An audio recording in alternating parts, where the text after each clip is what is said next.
ताज्या बातम्यांसाठी पाहत रहा तिचा सागर न्यूज। जे आज इथं गप्पा मारतायत, सरकारच्या विरोधामध्ये भूमिका घेतायत, अरे जरा तरी लाजा वाटल्या पाहिजेत। सर्वोदय सहकारी साखर कारखाना, तो कारखाना या लोकांनी ढापला। कवठे मंकाळ दुष्काळी तालुका, 280 एकरामध्ये कवठे मंकाळ शहरातला कारखाना, आणि तो कारखाना आमच्या जिल्ह्यातल्या एका टग्याला ढापायचा आहे म्हणून तो जिल्हा बँकेकडून बंद पाडला। सभासदांचे कारखाने, मग आम्ही आता पंढरपूरला बसतोय, उपोषणाला आम्ही बसलोय। अरे कुणी उपोषणाला बसायचं? शेतकऱ्यांचा नेता व्हायचा आहे तुम्हाला? काम करा ना तुम्ही। परत तिथून उठले गेले संभाजीनगरला, अरे कन्नडचा कारखाना तुम्ही तिथल्या लोकांचा ढापलाय आणि तुम्ही आंदोलन करताय संभाजीनगरला। अरे ज्याला ईश्वरपूर सांगली रोड करायला 2 पिढ्याला जमलं नाही, ते म्हणताय कनेक्टिंग लिंकचा मुका घ्यायला चाललंय। कनेक्टिंग लिंक, अरे करा ना तिथला रस्ता तुम्ही। बारामती तू फलटण 20 वर्ष रस्ताच नव्हता। गोपीशेठ बोला। अध्यक्ष महोदय, नाही अध्यक्ष महोदय, अगोदर बोलताना हो जरा थांबा की आम्हाला हो थांबा। पुढे आलो ना आपण।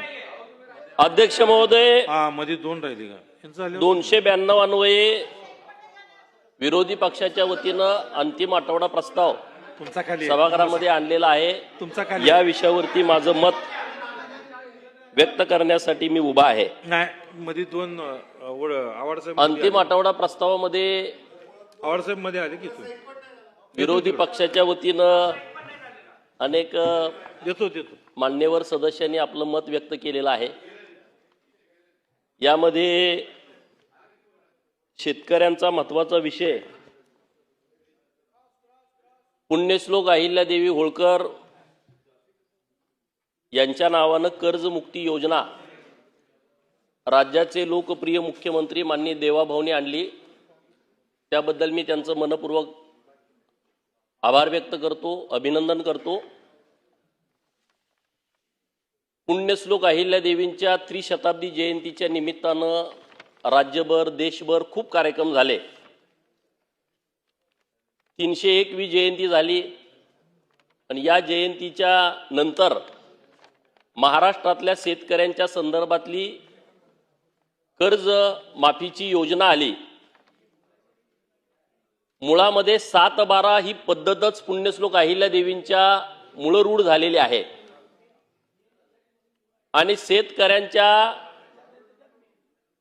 संदर्भामध्ये अनेक क्रांतिकारी निर्णय हे पुण्यश्लोक अहिल्यादेवींनी घेतले होते त्यांच्या राज्यकारभारामध्ये, आणि त्याचाच भाग म्हणून त्यांना अभिवादन करण्याच्या निष्कलंक हेतूनं सरकारने अहिल्यादेवींच्या नावानं ही योजना जाहीर केली। त्याबद्दल मी सरकारचं मनपूर्वक आभार व्यक्त करतो। या राज्यामध्ये ज्या शेतकऱ्यांचं 2 लाखापर्यंतचं कर्ज थकीत आहे त्यांना 2 लाखाची माफी, आणि जे रेग्युलर कर्ज भरतायत त्यांना 50,000 रुपयेचं प्रोत्साहन अनुदान हे राज्य सरकारच्या माध्यमातून देण्यात आलेलं आहे। शेतकऱ्यांच्या बद्दल कळवळा आणणारी लोक मला आता सभागृहामध्ये बोलताना दिसली। बाहेरचं त्यांचं वागणं वेगळं, सभागृहात बोलणं वेगळं, म्हणजे इतकं असं भारी वाटतं की अरे बापानो, यांच्याशिवाय कुणी शेतकऱ्याला तारणारच नाहीये। म्हणजे इतकी इथं भाषणं व्यवस्थितपणे मांडणी त्यांची, इकडं शेतकऱ्यांच्या बाजूनं बोलायचं आणि तिकडं शेतकऱ्यांचा गळा कापून टाकायचा। मी ज्या विधानसभा मतदारसंघातून येतो त्या मतदारसंघामध्ये सातत्यानं दुष्काळ आहे, सातत्यानं दुष्काळ। देवाभाऊ 2014ला मुख्यमंत्री झाल्याच्या नंतर जतला 60 गावांना पाणी मिळालं, मंगळवेढ्याच्या काही गावांना पाणी मिळालं म्हैसाळ योजनेमधून। सांगोल्याचे आमदार साहेब इथं आहेत, मंगळवेढ्याचे आमदार साहेब अध्यक्ष खुर्चीमध्ये विराजमान आहेत।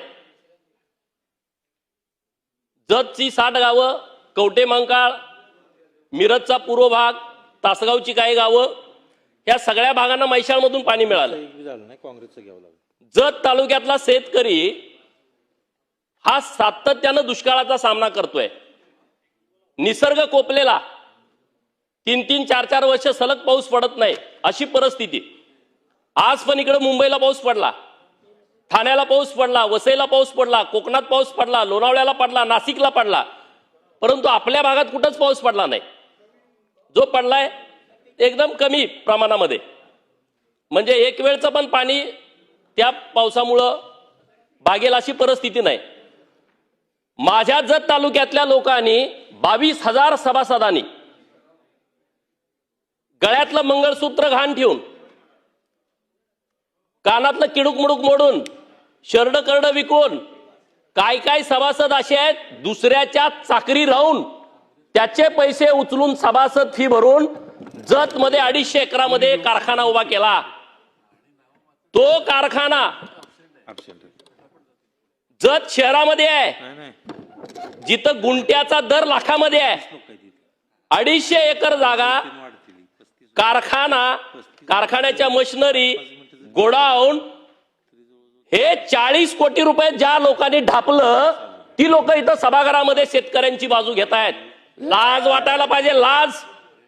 तुमच्यात जर शेतकऱ्याच्या बाजूची बोलायची हिंमत असेल, माझ्या जतचा साखर कारखाना पहिल्यांदा तुम्ही आमच्या सभासदांच्या नावावरती करा. 22,000 लोकांचा तो कारखाना आहे. अध्यक्ष महोदय, माझी विनंती आहे तुमच्याकडं, हा कारखाना कशा पद्धतीनं घेतला त्याची कागदपत्र मला मिळाली पाहिजेत. राज्य बँकेकडे आम्ही माणूस पाठवला, कागदपत्र देतो म्हणजे दिले नाहीत. जिल्हा बँकेकडे विचारलं, त्यांनी देऊ शकत नाहीत. सहकार आयुक्तांना विचारलं, अरे मग कुणी दिला कारखाना? हे जे आज इथं गप्पा मारतायत, सरकारच्या विरोधामध्ये भूमिका घेत आहेत, अरे जरा तरी लाजा वाटल्या पाहिजेत. सर्वोदय सहकारी साखर कारखाना, या सभागृहाचे 4 वेळा सदस्य असणारे माजी आमदार स्वर्गीय पैलवान संभाजी अप्पा पवार, त्यांनी रक्ताचं पाणी केलं. रोज सकाळी डबा भरून घरातून जेवणाचा घेऊन जायचे आणि तो कारखाना उभा केला. तो कारखाना या लोकांनी ढापला. कवठे मंकाळ दुष्काळी तालुका, 280 एकरामध्ये कवठे मंकाळ शहरातला कारखाना, जो कारखाना तिथल्या गोरगरीब लोकांनी सभासदांचे पैसे भरून उभा केला. 110 कोटी रुपये नुसते जिल्हा बँकेचं कर्ज आहे, 110 कोटी रुपये. कोर्टानं त्यांना जागा विकायला परवानगी दिल्या. प्रवीण भाऊ, 35 लाख रुपये गुंठा जागेचा दर कोर्टानं निश्चित केलाय. मी हे नुसतं बोलायचं म्हणून बोलत नाही, कागदोपत्री आहे. कोर्टानं दर ठरवलाय. हार्ट ऑफ सिटी जागा आहे कवठे मंकाळ शहरामध्ये, आणि तो कारखाना आमच्या जिल्ह्यातल्या एका टग्याला ढापायचा आहे म्हणून तो जिल्हा बँकेकडून बंद पाडला. 110 कोटी रुपये नुसतं कर्ज, ज्याची प्रॉपर्टी तुम्ही बघा 280 एकर गुणुले करा. कारखान्याच्या मशिनरी, गोडाऊन सगळं एकदम चालू कारखाना. फक्त कारखाना घ्यायचा आहे, ह्या राक्षसी भावनेतून हा शेतकऱ्यांचा कारखाना बंद पाडलाय. अरे त्यातली 10-20 एकर जमीन विकली तरी कारखान्याचं सगळं कर्ज फिटतंय. पण त्यांना तसं नाही, अख्खा कारखाना पाहिजे. जतच्या कारखान्याची 10 एकर जमीन विकली असती, कारखाना नील झाला असता. पण नाही आहे, अख्खा कारखाना पाहिजे. काटा मारायचं प्रमाण नाही. इकडे गप्पा सरकारच्या विरोधात भूमिका. काय तुम्ही जर वागत असाल तसं भूमिका घ्या ना. तिकडे एक जण पंढरपूरमध्ये उपोषणाला बसतोय. अरे कारखाने महाराष्ट्रात ढापले किती, त्याचा हिशोब द्या ना तुम्ही लोकांना. सभासदांचे कारखाने, मग आम्ही आता पंढरपूरला बसतोय, उपोषणाला आम्ही बसलोय. अरे कुणी उपोषणाला बसायचं? शेतकऱ्यांचा नेता व्हायचा आहे तुम्हाला, काम करा ना तुम्ही. या महाराष्ट्रातले किती कारखाने तुम्ही ढापले? 4 कोटी, 5 कोटी, 10 कोटी, 50 कोटी पर्यंत. परत तिथून उठले गेले संभाजीनगरला. अरे कन्नडचा कारखाना तुम्ही तिथल्या लोकांचा ढापलाय आणि तुम्ही आंदोलन करताय संभाजीनगरला. हे कारखाने द्या ना तुम्हाला. शेतकऱ्यांची जर तुम्हाला कळवळ आहे, शेतकऱ्यांच्या प्रती तुमची भावना स्वच्छ आहे, शेतकऱ्यांच्या प्रती तुमची भावना प्रामाणिक आहे, कारखाना सभासदांना देऊन टाका ना. कशासाठी तुम्ही हे करताय? काटामारी सगळ्यात मोठी तुमच्या कारखान्यावरती चालते. तुम्ही आम्हाला सांगणार, तुम्ही सरकारला सल्ले देणार. अरे कसं काय चालेल? अरे माझ्या सरकारनं परवाच्या दिवशी निर्णय केला, या महाराष्ट्रातल्या शेतकऱ्यांना मुरमाजला, माती उचलताना, दगडगोटे उचलताना अरे लोक त्रासून गेली होती. इकडून तलाठी साहेब आले, तिकडून कोतवाल आला, तिकडून तहसीलदार आले, घरावरती बोजा चढवला. माफ करून टाकलं सरकारनं. क्रांतिकारी निर्णय हा महाराष्ट्रातल्या शेतकऱ्यांच्यासाठी राज्य सरकारनं जी भूमिका घेतलेली आहे. अरे आम्ही काम करणारी लोक आहोत, आमच्या नेतृत्वाचे कारखाने नाहीत. आमच्या नेतृत्वाच्या सुतगिरण्या नाहीत, आमच्या नेतृत्वाने कुठल्या बँका लुटल्या नाहीत, कुठली अशी कर्ज 100, 200, 500 कोटी रुपयाची घेऊन बुडवलेली नाहीत. आमच्या नेतृत्वाची भूमिका स्वच्छ आणि स्पष्ट आहे. या महाराष्ट्रातल्या शेतकऱ्यांचं कल्याण झालं पाहिजे आणि त्यांच्यासाठीच्या पायाभूत सुविधा कायमस्वरूपीच्या निर्माण झाल्या पाहिजेत. आज मी जत विधानसभा मतदारसंघामधून प्रतिनिधित्व करतोय, ज्या मतदारसंघामध्ये 2000 कोटी रुपयाचं काम म्हैसाळ योजनेचं सुरू आहे. 2000 कोटी रुपये, अरे 20 कोटी, 50 कोटी, 100 कोटी. इथं स्वर्गीय गणपतराव देशमुख साहेबांचे नातू इथं आमदार म्हणून इथं बसलेले आहेत. सगळेच आमदार आपले सचिन पाटील साहेब जे दुष्काळी पट्ट्यातून येत आहेत, इकडे नारायण आबा करमाळेचे आमदार दुष्काळी पट्ट्यातून येत आहेत. इथं बसलेले बरेच आमचे सहकारी मित्र की जिथं योजना पाहिजे त्यांना, परंतु पैसे नाहीत. 10 कोटी दिले, 20 कोटी दिले, मागच्या कॉन्ट्रॅक्टरचं बिल भरायला पैसे तेवढे जायचे. समाधान दादा पण इथं वर बसलेले आहेत. 35 गावांचा प्रश्न किती दिवसापासूनचा होता मंगळवेढ्याचा. राज्याचे मुख्यमंत्री देवाभाऊ आणि एकनाथ शिंदे साहेबांनी एका ठोक्यात सोडून टाकला. 1000 कोटी रुपयाचा मंगळवेढ्यासाठी दिला. मानखटावची परिस्थिती तीच होती, फलटण कोरेगावची परिस्थिती ती होती, माळशिरसचा दक्षिण भाग तोही दुष्काळी होता. कसल्या गप्पा मारताय? 40 वर्ष तुम्ही सत्तेमध्ये बसला, तुम्हाला कुठलं धोरण राबवता आलं नाही लोकांच्यासाठी. आज परवा महिलांच्या संदर्भातलं बिल आलं, चेष्टा म्हणे बोगस बिल आहे. अरे गावगाड्यामध्ये राहणाऱ्या महिला आहेत ज्यांना स्वतःची शेती नाही, शेती तुकड्यामध्ये गेली. तुम्ही 1951ला जेव्हा दुरुस्ती केली, घटना दुरुस्ती, त्यामध्ये तुम्ही सिलिंग ऍक्ट सारखा कायदा आणला, त्यामध्ये तुम्ही कुळ कायदा आणला. कसेल त्याची जमीन, शेतकऱ्यांची जमीन कमी झाली, लोकसंख्या वाढत गेली, तुकडे तुकडे पडत गेले. आज अनेक लोक आहेत जी गावात भूमीहीन आहेत, आदिवासी भाऊ आहेत, मागासवर्गीय लोक आहेत, इतर मागासवर्गीय लोक आहेत, मायनर ओबीसीतली लोक आहेत, भटक्या विमुक्तातली पालात राहणारी लोक. कुठं आहे त्यांना जमीन? 10x10च्या खोलीमध्ये आजोबा राहत होता, 10x2च्या खोलीमध्ये पंजोबा राहत होता, 10x10च्या खोलीत बाप पण राहतोय आणि आज त्याचा पोरगा पण त्याच खोलीत राहतोय. परिस्थिती बदलली नाही. आणि त्या महिला भगिनींच्यासाठी माझ्या सरकारनं जर त्यांना शेतकरी घोषित करण्याचा जर निर्णय घेतला असेल तर याचं स्वागत विरोधकांनी सुद्धा करायला पाहिजे होतं. राजकारण तुम्ही प्रत्येक गोष्टीमध्ये करता. तिथून आले पूल कनेक्टिंग लिंक. अरे ज्याला ईश्वरपूर सांगली रोड करायला 2 पिढ्याला जमलं नाही, ते म्हणताय कनेक्टिंग लिंकचा मुका घ्यायला चाललंय. कनेक्टिंग लिंक, अरे करा ना तिथला रस्ता. तुम्ही बारामती तू फलटण 20 वर्ष रस्ताच नव्हता. इथं बरेच मंडळ आहेत, विचारा. इथं फलटण विधानसभा मतदारसंघाचे आमदार साहेब आहेत. बारामती आणि फलटण रस्ता 20 वर्ष नव्हता. देवाभाऊ मुख्यमंत्री झाले आणि बारामती फलटण रस्ता हायवे तयार झाला. वस्तुस्थिती आहे. अरे गावातलं कळलं ना, तुम्ही कनेक्टिंग लिंक कुठं चाललाय? कनेक्टिंग लिंक आज आपल्या सर्वांच्यासाठी आपण येतोय तिथून. आता अगोदर किती वेळ लागायचा आपल्याला? लोणावळ्यामधून आपल्याला इकडं खालापूरच्या टोल नाक्यावरती यायला किती वेळ लागायचा? आज आम्ही टायमिंग बघितलं, मोजून 6 मिनिटांमध्ये आम्ही लोणावळा पास होतोय. कनेक्टिंग लिंक मध्ये 6 मिनिटांमध्ये आम्ही लोणावळा पास करतोय. मिसिंग लिंक, त्याला आता कनेक्टिंग लिंक नाव दिलं. माननीय अध्यक्ष महोदय, या माध्यमातून सरकारकडे माझी मागणी आहे. मुंबई महाराष्ट्राला जोडली गेली नव्हती. 1853ला इंग्रजांनी एक समिती गठीत केली मुंबईतून पुण्याकडे जाणारा रस्ता शोधण्यासाठी. अधिकारी सगळे गोरे तिथं रोज जात होते, त्यांना रस्ता सापडत नव्हता. तिथे एक मेंढपाळ मेंढ्या राखत होता, तो रोज बघत होता काय चाललंय. आणि मग त्याने विचारलं, त्याला काही इंग्रजी बोलता येत नव्हतं, ही लोक कशासाठी येत आहेत? तर त्यांना रस्ता शोधायचा आहे पुण्याला जाणारा. अरे ते म्हणलं, एवढं 2 महिने तुम्ही काय करताय? माझ्या मागे चला तुम्ही, मी तुम्हाला दाखवतो. कारण तो मेंढपाळ होता, सह्याद्रीच्या दऱ्याखोऱ्यामध्ये तो रात्रंदिवस फिरत होता, त्याला सगळ्या तिथल्या पाऊलवाटा माहित होत्या. आणि मग त्या इंग्रज अधिकाऱ्यांना घेऊन तो गेला आणि तो रस्ता त्यांना दाखवला. आणि मग त्या इंग्रज अधिकाऱ्यांनी विचारलं, ते खुश झाले, अरे तुम्हाला काय पाहिजे बक्षीस? आम्ही तुम्हाला काय बक्षीस देऊ? तेव्हा त्या मेंढपाळानं स्पष्टपणे सांगितलं, स्वाभिमानानं सांगितलं की मला तुमच्याकडून बक्षीस नको आहे, तुम्ही आमच्या भारताला स्वतंत्र द्या, तुम्ही भारतातून निघून जावा. आणि हे ऐकल्याच्या नंतर त्या इंग्रज अधिकाऱ्यांनी त्या मेंढपाळाला गोळ्या घातल्या आणि तो मेंढपाळ या देशासाठी हुतात्मा झालेला वीर सिंगरोबा धनगर होता. आणि म्हणून सरकारकडे माझी मागणी आहे, अगोदर जो जुना रोड आहे तिथं वीर सिंगरोबा धनगराचं मंदिर आहे, लोक तिथून वीर शिंगरोबा धनगराला नारळ फोडणं किंवा तिथं रुपया 2 रुपये 5 रुपये टाकल्याशिवाय पुढे जात नाहीत अशी परिस्थिती आहे. सरकारकडे माझी मागणी आहे, या कनेक्टिंग लिंकला वीर शिंगरोबा धनगर यांचं नाव दिलं तर खूप उपकार होतील. माझी सरकारकडे हात जोडून विनंती आहे, कारण त्यांनीच रस्ता दाखवला. आज कनेक्टिंग लिंक फक्त 10-12 तास बंद पडला, आपल्या सगळ्यांचा तीळपापड झाला. 1-2 महिन्यापूर्वी चालू झालेला कनेक्टिंग लिंक एक दिवसभर बंद पडला तर त्याची बातमी झाली, सभागृहामध्ये चर्चा झाली.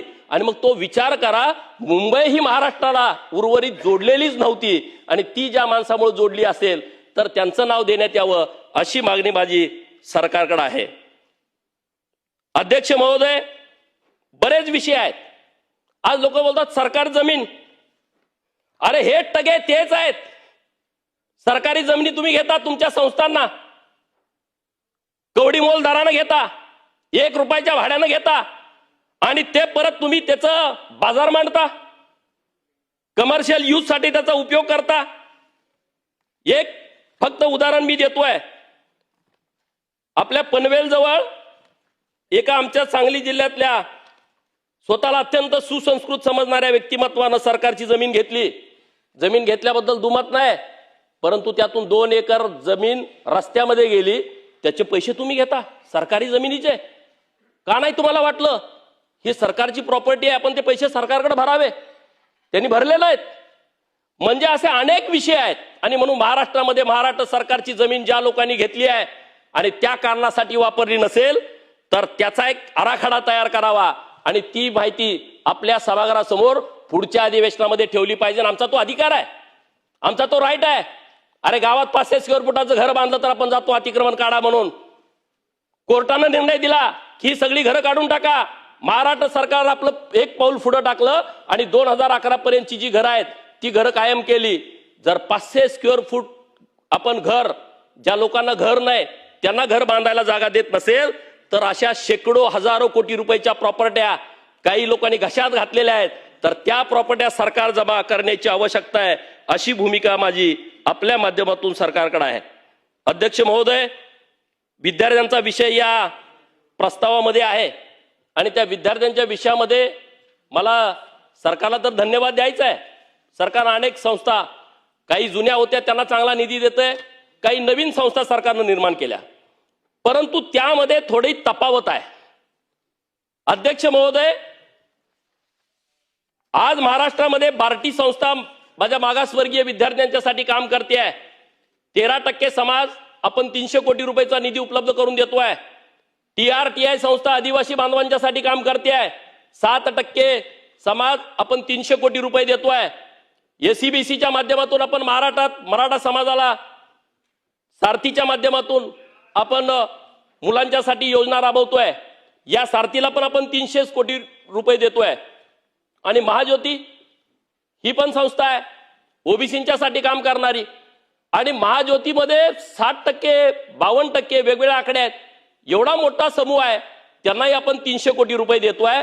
अध्यक्ष महोदय, सरकारला माझी विनंती आहे, आपण खूप चांगल्या योजना या माध्यमातून राबवताय, परंतु या सगळ्या बाबत आपण लोकसंख्येच्या हिशोबानं हे जे निधी आपण देतोय तो निधी वाढवला पाहिजे. कारण आता महाज्योतीतून परत वनआरटी केलाय, त्यामध्ये आपण सगळे 51 जमाती भटक्या विमुक्तांच्या त्यामध्ये टाकलेल्या आहेत वनआरटीमध्ये. वनआरटीला तर 55 कोटी रुपये धरलेले आहेत. तर ह्याच्याबद्दल जी असमानता आहे ती समानता सरकारनं कसल्याही परिस्थितीत दूर केली पाहिजे. मी परत देवाभाऊंचा आभार व्यक्त करतो, एकनाथ शिंदे साहेबांचा आभार व्यक्त करतो, सुनेत्रा वहिनींचा आभार व्यक्त करतो. ह्या चांगल्या संस्था केल्या. आमची गावाकडची पोरं ज्यांच्याकडे परिस्थिती नाही, ज्यांच्याकडे पैसे नाही, या संस्थेच्या माध्यमातून शिकतायत, परंतु त्याच्यामध्ये असमानता होता कामा नये. महाज्योतीची जी बिल्डिंग आहे नागपूरची, त्याला राज्य सरकारने 114 कोटी रुपये बांधकामासाठी दिलेले आहेत. सरकारचा आभार व्यक्त करतो. पहिल्या मजल्याचं काम आता सुरू आहे आणि तिथं 2 ऑफिस होत आहेत. एक प्रशासकीय बिल्डिंग होती आहे आणि दुसरं ट्रेनिंग सेंटर होत आहे. नाशिकमध्ये 174 कोटी रुपये महाज्योतीला राज्य सरकारनं उपलब्ध करून दिलेले आहेत आणि तिथं मोठं ट्रेनिंग सेंटर उभा राहत आहे. सरकारकडे माझी विनंती आहे, नाशिक झालं, नागपूर झालं, पुणे सेंटर प्लेस पडतंय, तर पुण्याच्या ठिकाणी एक चांगली भव्य इमारत व्हावी आणि तिथं शिवाजीनगरला बस स्थानकाच्या जवळ जी डेअरी विभागाची जी जमीन आहे दुग्ध विकासची, त्यामध्ये 3 हेक्टरपैकी 1 हेक्टर जमीन ही या संस्थेसाठी वनारटीसाठी राज्य सरकारनं उपलब्ध करून द्यावी अशी माझी विनंती माननीय अध्यक्ष महोदय यांच्या माध्यमातून आहे. बाकीचे विषय आहेत अध्यक्ष महोदय, आताच बिल आलं होतं आणि बरेच लोक बोगस दाखले काढतायत ज्यांची मूळ नोंद आहे दुमत नाही, परंतु ओव्हर रायटिंग करणं, मागं काहीतरी लिहिणं, पुढं काहीतरी लिहिणं, जातीचा दाखला काढणं. अरे मग या अधिकाऱ्यांना काहीतरी त्यांच्यावरच काहीतरी बंधन आणा ना. जर एखाद्या अधिकाऱ्याकडून चुकीचा जातीचा दाखला गेला तर त्याच्यावर काहीच कारवाई नाही, त्याला काय आपण जबाबदार धरत नाही, त्याच्यावरती काहीतरी कारवाई होण्याची आवश्यकता आहे. आणि म्हणून सरकारकडे माझी मागणी अशी आहे की आता ओबीसीच्या संदर्भामध्ये ओबीसी आरक्षणाच्या चळवळीमध्ये 16 मुलांनी आत्महत्या केलेल्या आहेत. 16 मुलांनी आत्महत्या केल्या आहेत. सरकारकडे माझं मागणं आहे या 16 मुलांच्या कुटुंबियांना 10 लाख रुपये प्रत्येकी आणि प्रत्येकाला सरकारी नोकरी. धनगर आरक्षणामध्ये 12 पोरांनी आत्महत्या केलेल्या आहेत आणि त्या मुलांना सुद्धा अशाच पद्धतीनं एक प्रत्येक घरामध्ये सरकारी नोकरी आणि त्यांना 10 लाख रुपयेचा निधी हा राज्य सरकारनं उपलब्ध करून द्यावा. माननीय चंद्रकांत दादा इथं आहेत, त्यांना माझी विनंती आहे, देवाभाऊंच्या नेतृत्वामध्ये एकनाथ शिंदे साहेबांनी देवाभाऊंनी महाराष्ट्रातल्या 18 वेगवेगळ्या महामंडळांची निर्मिती केली आहे आणि खूप चांगला हा निर्णय झाला. या माध्यमातून अनेक योजना सुरू आहेत विद्यार्थ्यांच्या, महिलांच्यासाठी, युवा बेरोजगार मुलांच्यासाठी. आणि आता ही 18 महामंडळं वेगवेगळ्या म्हणजे वसंतराव नाईक विमुक्त जाती भटक्या जमाती महामंडळाच्या माध्यमातून आहेत. महाराष्ट्र राज्य इतर मागासवर्गीय महामंडळाच्या माध्यमातून ही सगळी मंडळं नेमलेली आहेत. माननीय मुख्यमंत्री महोदयांना पण मी निवेदन दिलेलं आहे की याला आपण उपाध्यक्ष नेमलाय. दादा माझी विनंती आहे याला आपण अध्यक्ष नेमला पाहिजे, त्याला राज्यमंत्री किंवा कॅबिनेट मंत्र्याचा दर्जा दिला पाहिजे. आपण 3 सदस्य त्यामध्ये घेतोय. आपल्याकडे मराठवाडा आहे, विदर्भ आहे, खानदेश आहे, कोकण आहे, पश्चिम महाराष्ट्र आहे, मुंबई आहे. हेच प्रांत झाले तर 6 प्रांत आहेत आणि मग जर एखादा सदस्य द्यायचं म्हटलं तरी ते सगळे सदस्य बसणार नाहीत. आणि म्हणून सदस्याची संख्या वाढवणं आणि ह्या सगळ्या अध्यक्षांची नेमणूक लवकरात लवकर करणं अशी मागणी आपल्या माध्यमातून सरकारला आहे. मी आणि अध्यक्ष महोदय तुम्ही पण ज्या मतदारसंघाचं नेतृत्व करताय तिथं महात्मा बसवेश्वरांचं पवित्र स्थळ आहे आणि मागं माननीय जयाभाऊ गोरे यांच्या नेतृत्वात बैठक पण आपली झाली इथं की आपल्या मंगळवेढ्याला भव्य दिव्य स्मारक व्हावं. कृष्णा तलावाजवळची जागा पण फायनल झाली आणि ते लवकरात लवकर स्मारक व्हावं.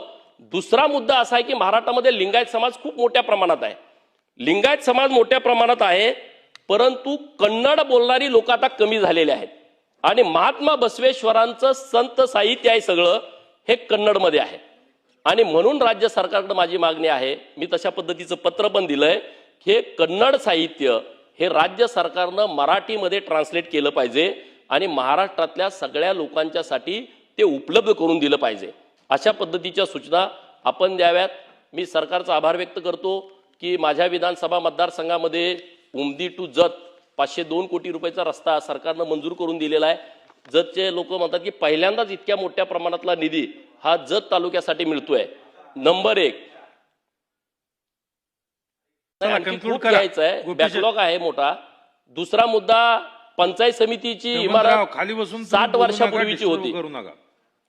त्यांना वाटायला लागले 500 कोटी मिळाले म्हणजे झालं. चला कन्क्लूड करा, कन्क्लूड करा. चला तुम्ही दुसऱ्यांना काहीच बोलणार नाही. दुसऱ्या थांबा थांबा आम्हाला कन्क्लूड करा असं नका. जसं वेळ होईल तसा आवाज वाढतोय.